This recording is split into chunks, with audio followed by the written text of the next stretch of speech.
la conferencia magistral Las primaveras y los inviernos de la inteligencia artificial. Me permito presentar al doctor Adolfo Guzmán Arenas. Es ingeniero en Comunicaciones y Electrónica de la Escuela Superior de Ingeniería y Mecánica y Eléctrica del Instituto Politécnico Nacional. Obtuvo su maestría y su doctorado en Ciencias de la Computación en el Instituto Tecnológico de Massachusetts. Fue profesor del Departamento de Ingeniería Eléctrica del MIT, del Departamento de Inteligencia Mecánica de la Universidad de Edimburgo, del Centro de Investigación y Estudios Avanzados del IPN, en donde fundó la maestría y doctorado en Computación del Instituto de Investigación en Matemáticas Aplicadas y Sistemas. Esto fue la UNAM, donde fue jefe del Departamento de Computación y de la Unidad Interdisciplinaria del IPN. Fue director del Centro Científico IBM para América Latina, de IBM México. Ha sido investigador senior de la empresa Microelectronics and Computer Corporation y vicepresidente de Ingeniería en International Software Systems y fundador y presidente de Software Pro International, empresa en Austin, Texas, dedicada al desarrollo de paquetes comerciales y herramientas de ingeniería de software. En 1994 recibió el Premio Nacional de Informática que otorga la Academia Mexicana de Informática. Recibió en el 1996, de manos del presidente Zedillo, el Premio Nacional de Ciencias y Artes y de sus mismas manos en 1997 la presea Lázaro Cárdenas. Fundó en 1996 el Centro de Investigación en Computación del IPN y lo dirigió hasta el 2002. Adolfo es miembro de la Academia de Ingeniería, de la Academia Mexicana de Ciencias y el Consejo Consultivo en Ciencias. Es doctor honoris causa del Instituto Nacional de Astrofísica, Óptica y Electrónica. Es Fellow of the Association of Computer Machinery and Fellow in the Institute of Electrical and Electronic Engineers en el CAC. En el CIC trabaja en el uso de inteligencia artificial, en análisis de textos y representación del conocimiento, procesamiento semántico y aplicaciones de sistemas de información. Les pido, por favor, un fuerte aplauso para el doctor Adolfo Guzmán Arenas.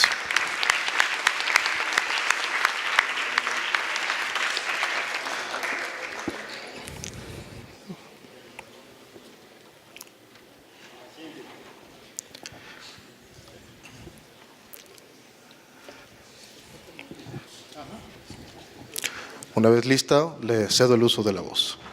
Sí, ya le dije que Encantado de estar con ustedes. Soy Adolfo Guzmán. Vamos a hablar de la historia de la inteligencia artificial. La que sigue. Bueno, esa es mi plática. La que sigue. ¿Qué es la inteligencia artificial? Es la inteligencia que exhiben las máquinas o el software. O sea, esas son definiciones de otras gentes. Es un comportamiento, si lo viéramos en una persona, diríamos que la persona es inteligente. ¿Ok? La que sigue. Y es el nombre de un área de la informática. Es lo que hace que esta red exista, la inteligencia artificial aplicada. La que sigue. Bueno, espérame. ¿Cómo se distingue un humano? ¿Cómo sabemos que es inteligente? ¿O cómo le...? Bueno, porque razona, planea, tiene una representación del conocimiento, sabe hablar, el lenguaje natural, puede manipular, puede hacer inferencias. Es lo que hace que las personas sean inteligentes. ¿Y la máquina?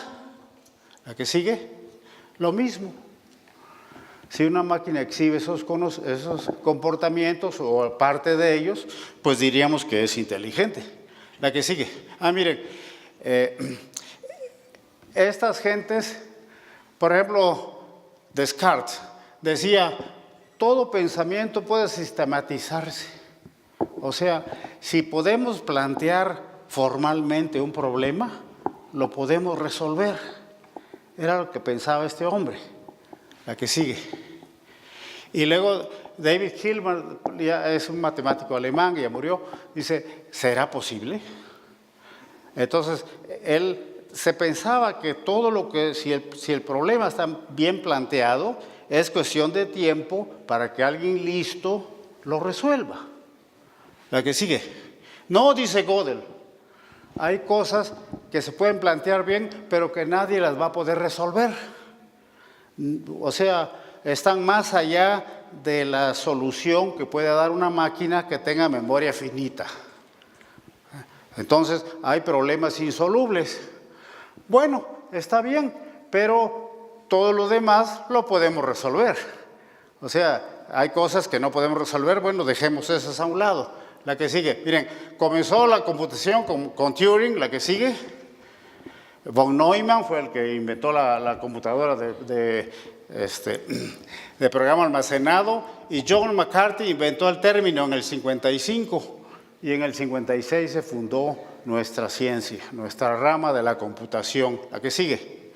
Y estas personas, Newell, McCarthy murió hace como 5 años, Minsky murió hace como 2 años, ellos fueron los precursores, los impulsores. Por mucho tiempo la inteligencia artificial estaba liderada por estas gentes, la que sigue. ¿Cómo nació? Con ajedrez, con damas, las damas españolas. Eso lo escribió Allen Sewell en lenguaje ensamblador. Y le ganaba, o sea, era el campeón de damas. Desde ese entonces, la que sigue. Lisp lo inventó John McCarthy, un lenguaje para manipular símbolos que ustedes deben de conocer, con muchos paréntesis y todo eso. La que sigue. Y Lisp llegó a México pronto. Harold McIntosh lo trajo. Yo fui alumno de McIntosh. Ahí estoy yo, como alumno de McIntosh, y aprendí Lisp de él. Y me gustó, es un lenguaje recursivo, es un lenguaje fácil de usar. La que sigue. Miren, ahí hay unos programas que escribí. La que sigue. Bien, la inteligencia artificial comenzó floreciente, los años dorados. ¿Okay? Cada semana se producía algo interesante, decía Minsky. Se inventó un algoritmo heurístico para hacer búsquedas no tan a lo tonto, el algoritmo asterisco.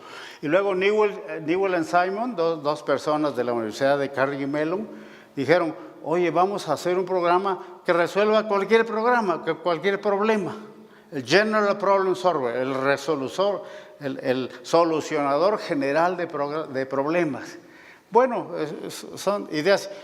Quillian inventó las redes semánticas y pudo decir, bueno, ¿cuál es la distancia? ¿Está más cerca un ave de un pájaro, de una pluma? ¿Está más cerca un perro de un gato o un perro de una iguana? ¿Ok? Eliza Weizenbaum dice, hizo un programa que simulaba que era un psiquiatra y conversaba con el paciente. Y le preguntaba al paciente, ¿cómo te sientes? No, pues estoy muy preocupado. Entonces decía Eliza, ¿algún miembro de tu cuerpo te duele? ¿Cómo está tu familia? Y luego, si el conversador, si la persona humana se quedaba como pensando qué decir, le decía a Eliza, cuéntame de tu familia, ¿cómo te ha ido hoy? O sea, parecía que tuviera inteligencia, pues, y eso motivaba las cosas. Las computadoras eran recién inventadas y esas personas ya estaban ahí haciendo cosas maravillosas. La que sigue. El mundo de los bloques, ahí participé yo. Una computadora que puede ver una escena formada de cuerpos, es decir, este es un cuerpo, este es otro, este es otro. O sea, aunque estén hechos bolas, eran cuerpos formados por poliedros. No poliedros regulares, sino cualquier poliedro arbitrario. Y luego siguió Winston con un robotcito que planea hacer pilas de bloques y David Waltz hizo lo mismo con sombras. O sea, era excitante. Y la que sigue. Miren, ahí están unas escenas, ahí está un robot, ahí están los cuerpos, las escenas que mi programa halló. Esa fue mi tesis de doctorado, ya tiene tiempo. La que sigue. Otra. Carbonell Senior, el papá, le hace preguntas de geografía a los niños, el programa. Y le dice, ¿cuál es la capital de Alemania? Y si dice Berlín, el muchacho sabe. Y si contesta Frankfurt, bueno, dice, es una cierta equivocación, es una equivocación pequeña. Y si la capital de Alemania es Madrid, no, pues es una equivocación más grande. La capital de Alemania es África. No, ahí el error es más grande. La capital de Alemania es chorizo. No. O sea, entonces,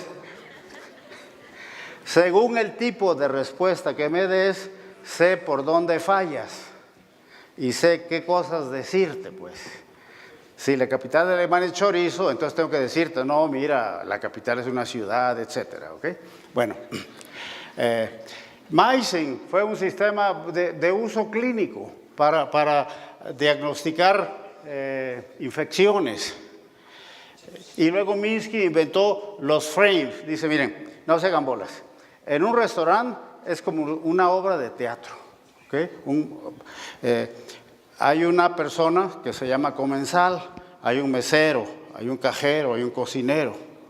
El comensal viene y quiere comer, se sienta, le dan una carta, etcétera. O sea, está describiendo una obra de teatro.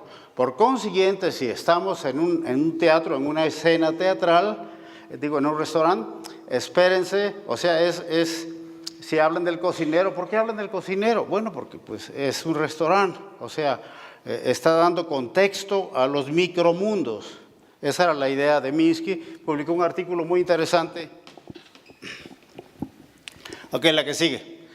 Hubo gran optimismo. La gente empezó a hablar cosas exageradas. Dice Simon, dentro de 10 años, una máquina va a ser el campeón de ajedrez.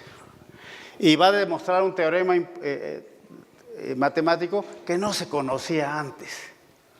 ¿Okay? En parte esas exageraciones fueron para que hubiera dinero para ese campo, ¿okay? Para que hubiera apoyo. Pues Minsky dijo, pues en unos 8 años, en menos de una generación, vamos a tener la inteligencia de un ser humano.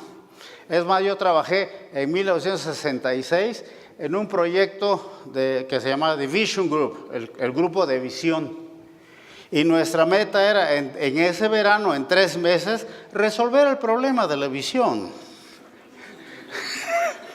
Y luego llegó Asriel Rosenfeld, una persona que estaba trabajando en visión y que no era tan optimista. Y me dice, Guzmán, ¿cuánto apuestas a que no lo resuelvan en 3 meses? Bueno, le digo, pues es que yo no tengo dinero. Ok. En una generación, dice, la inteligencia artificial va a terminar dentro de una generación porque ya no va a haber, o sea, ya va a estar esencialmente resuelto el problema de la inteligencia artificial.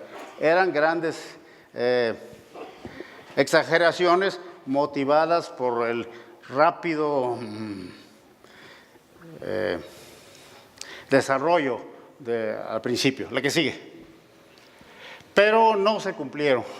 La traducción mecánica de un lenguaje al otro, vamos a traducir del ruso al español. No se pudo. Del inglés al ruso, no se pudo. La que sigue. Entonces, se acabó el dinero. La mayor parte de ese dinero venía de la industria militar de los Estados Unidos. Y dice, ¿saben qué? Los que quieran dedicarse a hacer alguna investigación con dinero del ejército, deben de demostrar su aplicabilidad militar. Entonces eso de estar reconociendo figuritas, etcétera, ¿eso para qué se sirve? ¿Ok? La que sigue. Luego, Perceptron, el libro de Perceptron mató las redes neuronales. O sea, en aquella época había este problema con las redes neuronales, que estaba el teorema del perceptrón, que dice, si una red neuronal puede aprender algo, o sea, si existe un polinomio, un conjunto de pesos, tales que hagan que el polinomio converja, el teorema o sea, hay un método para que se llegue a esa solución. O sea, esencialmente, Rosenblatt decía, estas máquinas pueden aprender cualquier cosa a que se pueda aprender. Entonces, bueno, el dinero se fue para allá. Dice, ¿para qué nos estamos entreteniendo buscando bloques y resolviendo problemas de geografía si podemos entrenar a esta máquina para que aprenda cualquier cosa? Y entonces, bueno, a mí me tocó vivir esa época. Dijimos, bueno, tenemos que hacer algo para que los fondos regresen a la inteligencia artificial. Y entonces Minsky y Papert organizaron un seminario donde todos estábamos pensando cuáles eran los puntos flacos del perceptrón, cuáles son los puntos flacos de las redes neuronales, para demostrar pues, que no. Entonces ese fue el libro clásico, pero esencialmente mató al conexionismo. La que sigue. En Gran Bretaña pusieron a un senador, bueno, a un representante, a ver, vea esas universidades, ¿qué están haciendo con nuestro dinero? Entonces Lighthill dijo, ¿saben qué? Son cosas de juguete. Son tesis de licenciatura, de maestría, que pues sí sirven con 2 o 3 cositas y ya. ¿Ok? Vaya, pues sí reconoce, sí vuela y se ve una caja roja. Pero, entonces, ¿qué pasó con la inteligencia artificial en Europa? Este reporte la mató, porque ese reporte al Senado dice, bueno, pues al cuerno no les vamos a dar dinero si están haciendo, pues, juguetes, pues. Bien, entonces, esos fueron la que sigue, los años, el primer invierno, puras calacas. ¿Y qué estábamos haciendo en México? Estábamos analizando imágenes de satélite. No necesariamente inteligencia artificial, pero sí clasificadores. Eso fue en el IMAS, en la UNAM. Agarramos el área del Valle del Yaqui en Sonora. La que sigue. Bueno, ahí se ven algunos resultados. La que sigue. Ahí se ven más resultados. Ese es un dibujo nuestro. La que sigue. Clasificamos la cosecha nacional de trigo con el 83% de precisión. La NASA en ese año había hecho una clasificación mundial del trigo. Claro, mientras más datos, generalmente hay mejores resultados. Y la NASA obtuvo como el 88%. Entonces, bueno, andábamos bien. La que sigue. Ahí se ven unos errores en nuestros clasificadores. La que sigue. Y tenemos un Premio Nacional de Agricultura, que nos lo dio el presidente, ese presidente. Es mención honorífica. La que sigue. ¿Cómo medir el parecido entre 2 formas? Ese es otro trabajo que hicimos en la Universidad Nacional, Ernesto Briviesca y yo. A ver, la que sigue, miren. ¿Cuántas formas se pueden hacer con unos palillos, con 8 palillos del mismo tamaño, 8 cerillos, si tienen que estar en ángulo recto o derechos? Esas son todas las formas de orden 8. La que sigue. La que sigue, todas las formas de orden 12, de orden 14. Cualquier forma se mapea a una de esas. Si le aumentamos la resolución, si aumentamos el número de palillos, hay más formas. Entonces eso nos da una clasificación de las formas. La que sigue. Otra. Bien, entonces se puede medir el parecido entre 2 formas viendo la forma a la cual mapean. La resolución mínima a la cual mapean, a la cual 2 formas se confunden. Es como si ustedes quisieran distinguir entre estas 2 chicas. Y me prestan unos lentes que no ven bien. Entonces veo 2 bultos y no alcanzo a distinguir. Entonces me afinan la resolución, me ponen unos lentes y entonces ya empiezo a decir, bueno, la una es güera, la otra es chata. O sea, y me siguen afinando la resolución hasta que las logro distinguir. Entonces, el grado, las dioptrías que necesité para distinguirlas caracterizan la diferencia entre dos personas. 2 gemelitas necesitarían mucha resolución para distinguir que una tiene un lunar en el cachete izquierdo y la otra no. ¿Ok? Sí me entiende, ¿verdad? La que sigue. Miren, luego llegó la primavera, los sistemas expertos. Se descubrió cómo usar los sistemas expertos para aplicaciones industriales. Dendral interpretó la estructura molecular, podría hacer análisis del espectro, con el espectro se podía analizar la composición química de las sustancias, de las moléculas. Meissen detectó enfermedades. Las empresas estaban invirtiendo dinero en sistemas expertos, así como ahorita están invirtiendo dinero en Big Data, etcétera, estaban, bueno, mire cuánto gastaron las empresas en ese año. La que sigue. Ese es central, ese lo hizo Feigelman en Stanford. La que sigue. Esas son las, dice, por el espectro yo sé que este es benceno, este es tal cosa. O sea, eso lo hacía una máquina que se le entrenaba, un sistema experto. La que sigue. Y luego vino el proyecto de la cuarta generación de los japoneses. Dijeron, ¿saben qué? Vamos a hacer máquinas inteligentes. ¿Ok? En aquella época las máquinas eran las de la tercera generación. No, dijeron los japoneses, vamos a brincarnos la cuarta, no vamos a hacer máquinas de cuarta generación, vamos a hacer máquinas de quinta generación. Máquinas que hagan deducciones lógicas. El lenguaje de máquina no va a ser lenguaje ensamblador, va a ser Prolog, un lenguaje de programación lógica. Se les va a poder hablar, van a poder ver imágenes, van a trabajar en paralelo. Y entonces se fundó el proyecto de la quinta generación de los japoneses. Se alió la industria, el gobierno y las universidades. Entonces, bueno, pues esa era una alianza seria. Había dinero, había talento detrás de ese proyecto de hacer máquinas inteligentes. La que sigue. Otra. Y nosotros también en México, en el IMAS, hicimos una máquina paralela. Una máquina que procesa Lisp en paralelo usando Z80. Las Z80A son procesadores de 8 bits. Entonces, pues hicimos algo de paralelismo. O sea, lo que querían hacer los japoneses en quinta generación, nosotros lo hicimos a nivel microscópico en el IMAS. O sea, cómo hacer que una... Bueno, la que sigue. Ahí se ve el laboratorio. Otra. Otra más. Esas son salidas del distribuidor. No voy a explicar. La que sigue. Ajá. Y entonces, en ese entonces llegó un soviético, el profesor Kemer Norkin, y llegó a visitarnos a la universidad, a la UNAM.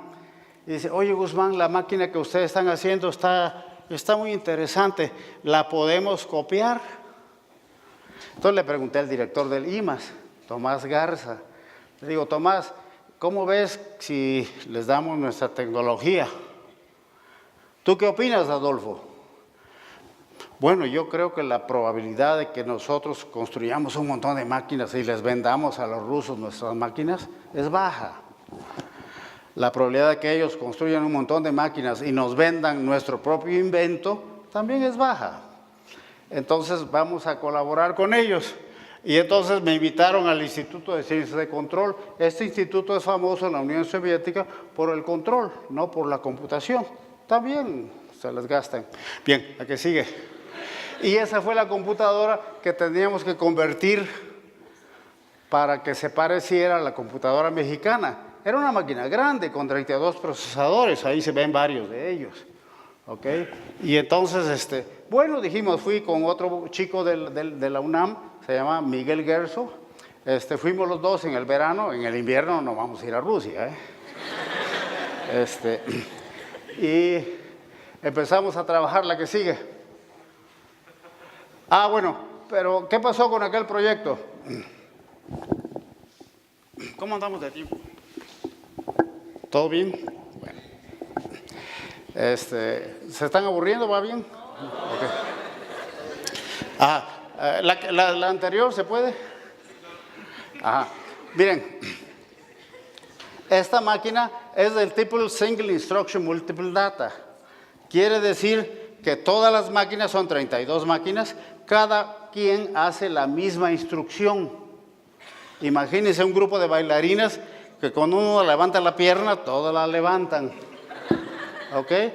Todos hacen lo mismo. Claro, cada quien con distintos datos. La máquina mexicana era del tipo Multiple Instruction, Multiple Data. Cada máquina hace algo distinto. Imagínense una coreografía donde una bailarina se agacha, la otra levanta las manos. O sea, cada quien hace algo distinto.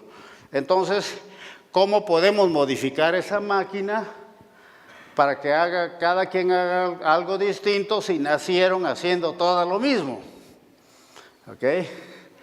Entonces les digo, oigan, pues hay que desalambrarla y volverla a alambrar. No, Guzmán, me dice, no vas a tocar ningún alambre. Todo lo tienes que hacer con software, porque la máquina está en producción y no podemos hacer un experimento con ella. Con software no hay problema. Bueno, les digo, pues entonces, pues no es posible. ¿Sabe qué me dijeron? Oye, Guzmán, no te trajimos a Moscú para decirnos que no se puede. Tienes 3 meses para hacerlo. Bueno, pues ya con esa advertencia le pensamos más. Y fíjense que sí se puede. Fíjense, les voy a dar el truco. ¿Cómo es posible que en una sociedad donde todos hacen lo mismo, cada quien haga algo distinto? Entonces, ahí está el secreto. Y, a este programa le metemos, a este procesador le metemos un programa para hacer nóminas, a él un programa para calcular impedancias, a este otro programa para estabilizar los drones, a él, etcétera, ¿ok? Cada quien va a hacer algo distinto. Y entonces en la máquina SIMD hay un procesador central que es el único que decodifica. Entonces él dice, sumen, y todos suman. Pero él suma su nómina, él suma su cálculo de impedancia, okay. Y luego sumen, cada ciclo de memoria, sumen. Después de algunos ciclos, los procesadores empiezan a decir paso, porque ya no tienen sumas. Entonces el decodificador central se da cuenta y cambia, dice, resten. Okay. Y de esa manera todos hacen lo mismo, pero cada quien hace su cuento. ¿Está claro? No, pues les gustó mucho a los soviéticos, etcétera. ¿Okay? Bueno, nomás fuimos un verano. Entonces nomás les dijimos cómo se haría la conversión, pero no la hicimos. Sí, porque nomás fuimos 3 veces.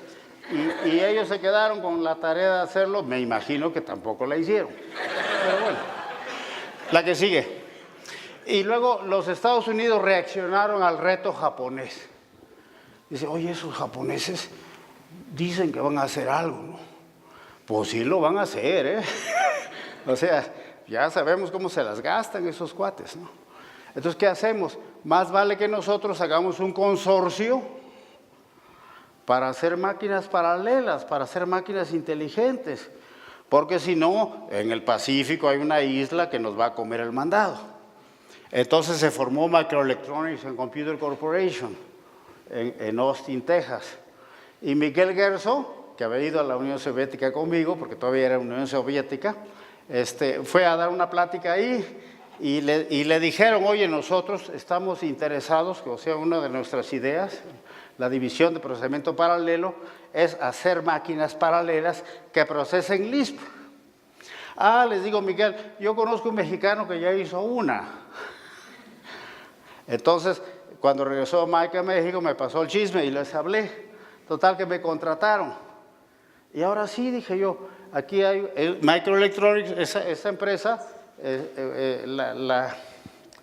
los socios son las empresas que hacen máquinas. Texas Instruments, Motorola, National Car Register, o sea, muchas, Kodak también estaba. Ahora sí vamos a hacer máquinas paralelas. Y hicimos bastantes simulaciones, etcétera. No se hicieron, la que sigue. No se hicieron por una razón que ahorita van a ver. La que sigue.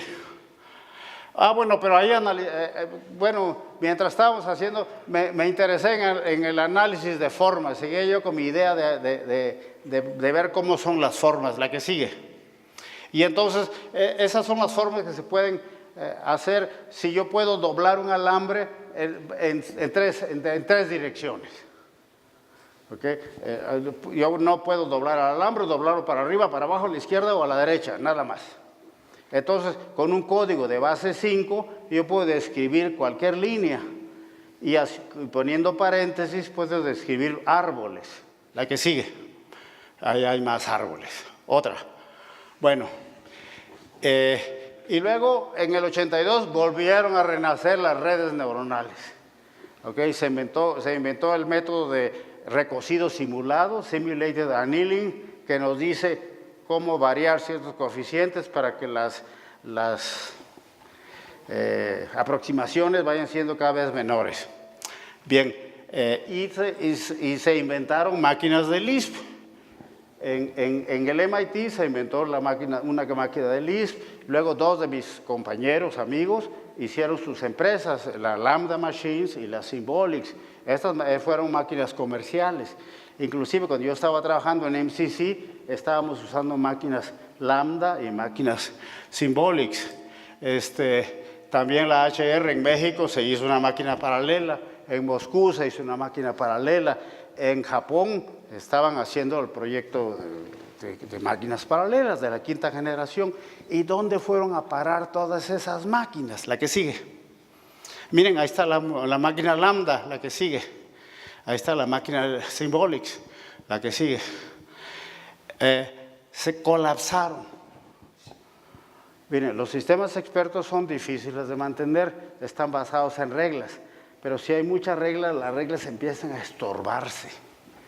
Y como el modo de ejecución es la primera regla que se satisfaga, se hace, se ejecuta. Entonces había reglas que se interferían, entonces no podían crecer más allá de cierto tamaño. La que sigue, en ese entonces el presidente Reagan tenía la idea de que los rusos nos van a meter un montón de cohetes y entonces vamos a invertirle mucho dinero a la defensa. Hubo un boom en el software, pero pronto tanto los gringos como los rusos dijeron, oye, ¿para qué estamos gastando tanto dinero? Vamos a ponernos de acuerdo, ¿no? En limitar el número de armas que tenemos y le bajamos o sea, ya no gastamos tanto dinero, ni ustedes ni nosotros, o sea, ¿para qué tengo 39 veces el poderío de destruir el mundo? Con 5 ya me quedo, ¿ok? Entonces vamos a... Bien, y el proyecto japonés tampoco se logró. Entonces ese fue otro invierno, la que sigue. Tampoco MCC trabajó, vaya, no se hicieron estos desarrollos importantes que se estaban pensando. Los problemas eran más difíciles de los que pensábamos, la que sigue. ¿Cuál es nuestra situación actual? Deep Blue juega ajedrez y le gana a un campeón mundial de ajedrez. Una máquina grandota. Caray, o sea, la que sigue. Ahí está. La que sigue. Bueno, aquí se crea el Centro de Investigación en Computación del Politécnico. Ese también fue un desarrollo importante en México. No teníamos un centro grande de que se dedicara exclusivamente a la computación. Entonces el presidente Zedillo lo fundó, la que sigue. Yo fui su primer director y por casualidad casi todos los laboratorios son de inteligencia artificial. Bueno, no todos, pues. ¿Ok? Pero hay bastantes. O sea, hay un buen lugar donde hacer inteligencia artificial. Hay más, pues. La que sigue. Vehículos autónomos. Carnegie Mellon empezó a trabajar en ellos, viendo los obstáculos, se perfeccionó. El problema con los vehículos autónomos era que un radar es grandote. Ya no, ya hay radares chicos que se pueden montar en el vehículo. Entonces eso facilita grandemente ver dónde anda el automóvil y qué obstáculos tiene. La que sigue. Ahí están, ya están en pruebas piloto. La que sigue. Armas autónomas. Las armas autónomas tienen la ventaja de que no se muere nadie. Bueno, se muere el enemigo. ¿Okay? La que sigue. Otra. Entonces, pues esos son inventos que están saliendo, pues, producto de la inteligencia artificial. La que sigue. El asistente personal, que le platicamos, y la que sigue. Watson, un programa de IBM que entendía lenguaje natural y hacía, bueno, la que sigue. Hace poco le ganaron no al campeón mundial de Go, sino al campeón coreano de Go. Bueno, pues ya vamos cerca, ¿no? Y el Go es un juego mucho más combinatorio, tiene mucho más posibilidad de tirar que el ajedrez.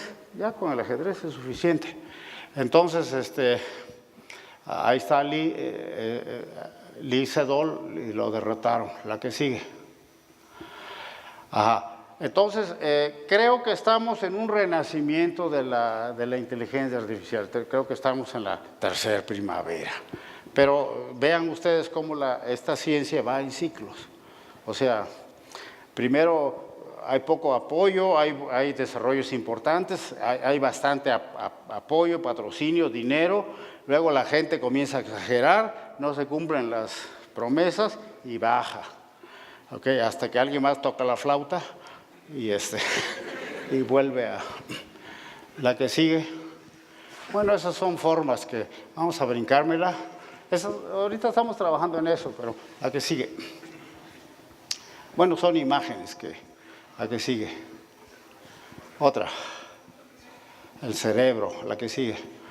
Bien. Ahora hay deep learning, el aprendizaje profundo. Es una técnica interesante, es lenta y la matriz de aprendizaje tiene que estar en memoria. Pero bueno, hay memorias grandes, etcétera.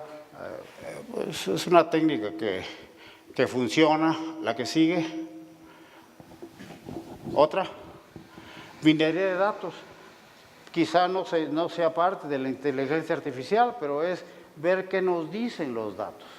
Ver si podemos hacer un modelo de los datos. No sé si oyeron la plática de Ángel Curi en la mañana. Es decir, bueno, ¿cómo podemos entender lo que es un montón de datos nos quieren decir? Decía Luis Carlos Molina, un compañero, torturar los datos hasta que confiesen. Okay. Dejad que los datos hablen. La que sigue. Ajá, hay temores también. El temor 1 dice, oye Guzmán, las máquinas pronto nos van a ganar, van a ser mejores que nosotros en todo, y se llama la singularidad, cuando las máquinas sean superiores a las personas. La que sigue, no va a pasar eso, creo yo, no pronto. ¿Por qué? Porque las máquinas son muy inteligentes en dominios muy angostos. Ok, Deep Blue sabe jugar ajedrez y ya. No sabe hacer sopa de arroz. Ok. A diferencia de nosotros que sabemos un poco de todo y a lo mejor tenemos un piquito por acá. Ok. Por ejemplo, el aprendizaje profundo encuentra rasgos. Oye, ¿pero qué son? Necesitamos un humano para que nos diga qué son. Esos son gatos, esos son flores. Ah, ya veo. O sea, es clustering, es clasificación no supervisada. Bueno, es importante. Bueno, ya me voy a acabar. La que sigue. La minería encuentra situaciones interesantes, pero ¿cuál es el modelo? Tiene que estar interpretado por una persona. Que diga, oye, ese modelo que encontró no me convence. No creo, no se ajusta a mi realidad. No va a ocurrir pronto la singularidad, que las máquinas nos ganen. La que sigue. Ajá. Las máquinas van a desplazar a los humanos. Muchas labores se automatizan ya. Ya hay menos cajeros en los bancos, porque ya hay cajeros automáticos. Pronto ya no va a haber conductores de taxi, porque va a haber taxis sin chofer. ¿Ok? Y entonces nosotros, entonces sí se están desplazando las gentes. Pero ya he pasado antes. Antes había esclavos, que eran la fuerza bruta. La fuerza bruta eran los esclavos y los bueyes, para jalar las carretas. Después se inventó la máquina de vapor. Bueno, después los remeros eran esclavos de los romanos para mover los barcos.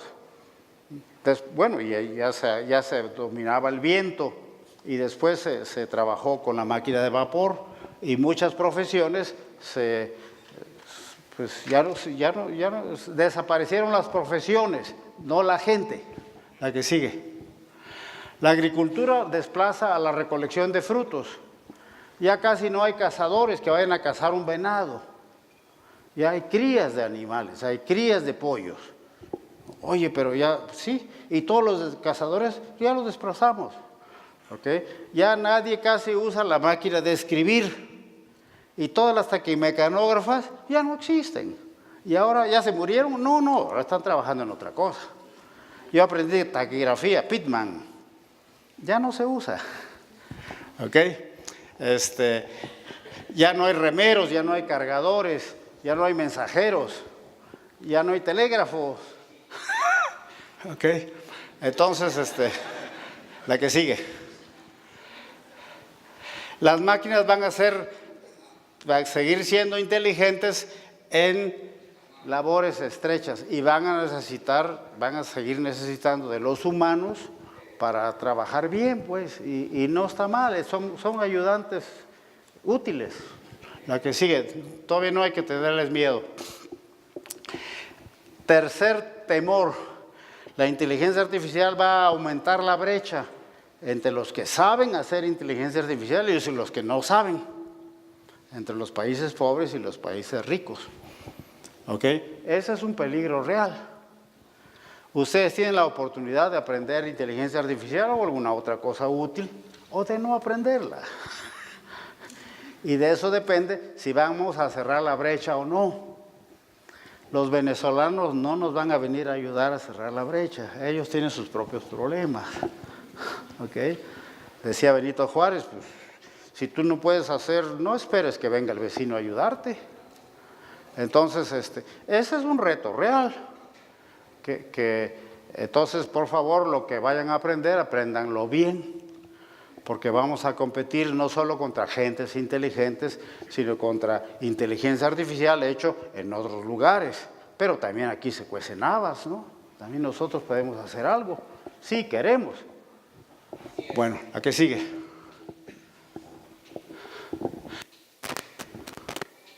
Y entonces, si no nos metemos ahí, pues vamos a seguir produciendo petróleo hasta que se acabe.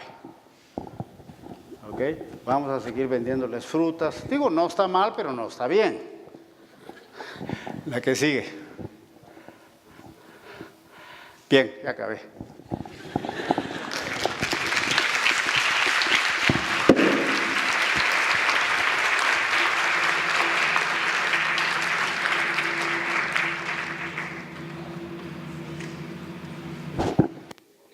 Muchas gracias al doctor Adolfo por esta conferencia. Abrimos el micrófono o la voz.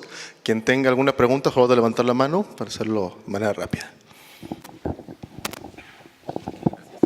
Bueno, antes que nada, buenas tardes. Mi pregunta no es tanto en base a la inteligencia artificial, sino a la ciencia en sí. Usted, con base a su experiencia, ¿qué augura para el futuro de la ciencia basado en el pasado que traemos? La ciencia va a seguir creciendo y la computación va a seguir tomando cada vez mayor va a dominar a las otras ciencias.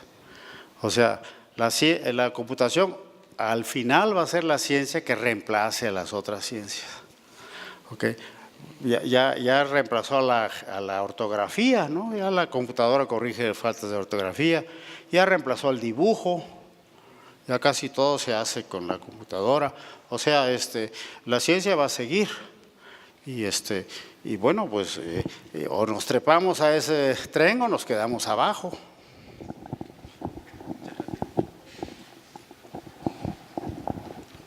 ¿Alguien más que tenga una pregunta?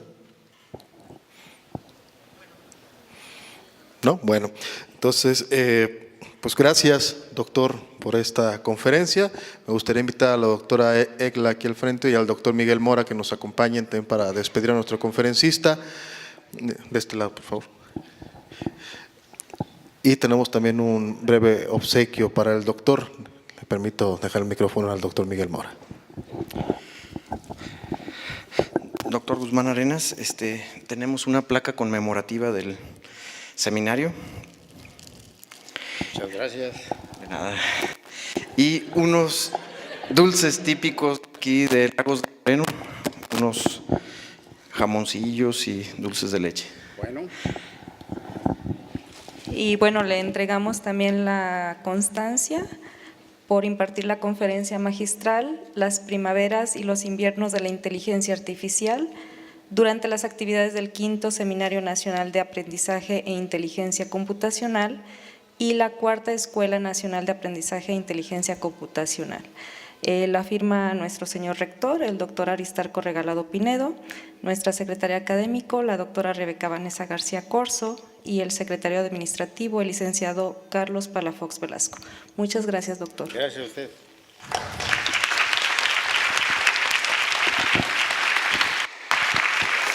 Bueno, con esto